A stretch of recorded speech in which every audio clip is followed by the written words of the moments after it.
Hi, Margaret Maloney here, and welcome to Communicating Change. And I'm willing to bet that you have probably heard the expression, the only thing constant is change. And what that means is that you really need to be able to be prepared for change, and you want to communicate change effectively. Today, we're going to use a story to look at some of the do's and don'ts of communicating change. So our story begins with Jason and Mark. And Jason has worked for Mark for 5 years. And although they don't socialize, they really have a strong professional relationship. They genuinely like and trust one another. Well, now Mark has applied for and accepted a new position. And he will remain with the company, but he's transferring to a different division. And that means that Mark and Jason are no longer going to be working together. Now, Mark needs to share his news with Jason. And he will miss working with Jason. And he knows that Jason is going to be happy for him, but also a little apprehensive about having to work for somebody different. Before he knows it, though, the workday has ended. And Mark really wanted to let Jason know about this new position as soon as possible. So, on the way out of the door, Mark sees Jason still at his desk. And he approaches Jason and he says, "Jason, I'm so glad you're still here. Great news. I have accepted a promotion in another division. Looks like you and I are going to have new bosses." Then Mark says, "Don't stay too late. You no longer have to impress me." And with that, Mark goes out the door. Jason is completely taken aback by Mark's announcement. And he's so stunned that he just sits there and stares into space for 15 minutes. Now let's pause at this point in the story and consider Mark's approach. What Mark did was easy for Mark. He traded sharing the information early for sharing the information wisely. And the truth is that change is difficult for most of us. And Mark really didn't know that this would be as difficult a transition for Jason. And so Mark's guilty of what we call hit and run communications. Basically, change can be difficult. And it's a good idea to consider using some steps that we're going to cover here to communicate difficult news.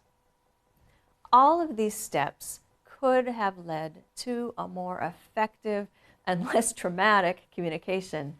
It would have been very helpful if Mark had planned this discussion with Jason and if he had approached him using better timing and in a better setting.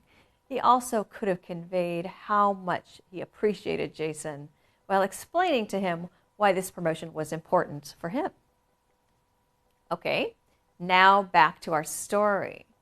After Jason recovered from the shock of Mark's announcement, he became anxious. What does this mean for me, he wondered. Jason also became angry with Mark for treating him as if he was insignificant. You know, Jason worked hard for Mark, and if he felt that he deserved better than a quick "I'm leaving" as he ran out the door. And when Jason got home, he started to text Mark. "So what about my position? What does this mean for me?" Actually, Jason sent Mark several texts throughout the evening. And then the next morning, Jason's waiting in the parking lot for Mark. And Jason is bombarding Mark with questions. Who will be my new boss? Can I put in for the position? Can I transfer with you? Will my role be changing? What will happen? Mark held up his hand and just for acknowledgement and said, "Jason, I'm sorry. I can see that I have upset you. Let's go out to lunch today and let's take as much time as we need to discuss my upcoming transition." At the end of lunch, Jason felt so much better about the change, and he and Mark were fine and were able to resume their strong professional relationship. Now let's pause here for a moment in the story and consider Jason's response to Mark. It's normal for Jason to be concerned. Mark's leaving. He's going to have a new boss. He wants to know how this is going to affect his little world. Many people think of themselves first when they learn of changes. We want to know about our job security. And Mark did not do a very great job in communicating the change to Jason. Jason could really use some help with his communication too, starting with how and when he approached Mark. Even though he was anxious, peppering Mark with text messages all evening was really not the best idea. Jason definitely came off as needy and self-absorbed. All of his questions were about himself. Me, me, me. It would have been nice if Jason had started off by offering Mark congratulations and learning about the new position. Then it would have been acceptable to ask about the timing of the transition. And of course, he could ask about potential impact to his job. That's completely normal. The issue is the way in which he's sending out too many text messages, waiting in the parking lot for his boss. These don't really come across as professional behaviors. Jason also really missed an important opportunity to ask about how he could have helped with this transition. Now back to our story. Enter Lisa. Lisa was hired from outside the company to fill Mark's position so that he could accept his promotion in the other division. Now, Jason knew that change would be difficult, but Lisa was driving him crazy. She loves to text, and even though Jason sat right outside of her office door, she would still text him. She liked meetings at the end of the day, and they would tend to run late. And the problem here was that Jason frequently picked his son up from daycare, and when he's late, he's fined a late charge for being late, for picking up his son after hours. Lisa often would call him at home on a Sunday to discuss ideas. Jason decided that he wanted to call Mark up and just ask him for some advice. And Mark listened patiently about his concerns, and he said, "So what have you and Lisa talked about this? What have you decided about your position? What has she shared with you in terms of her expectations?" And at first, Jason didn't really know how to respond. And then he says, "Well, I did not think I could say anything to her because she's the boss. And, I really don't know what her expectations are." Well, Mark said, "It sounds like you need to talk to Lisa and have a really good conversation. Definitely think before you speak.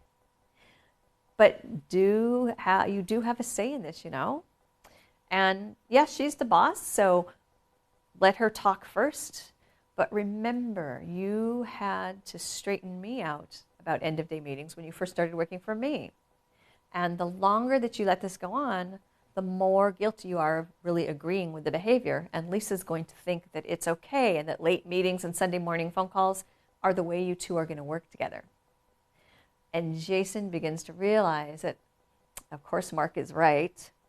And Jason understands that he does really need to be flexible.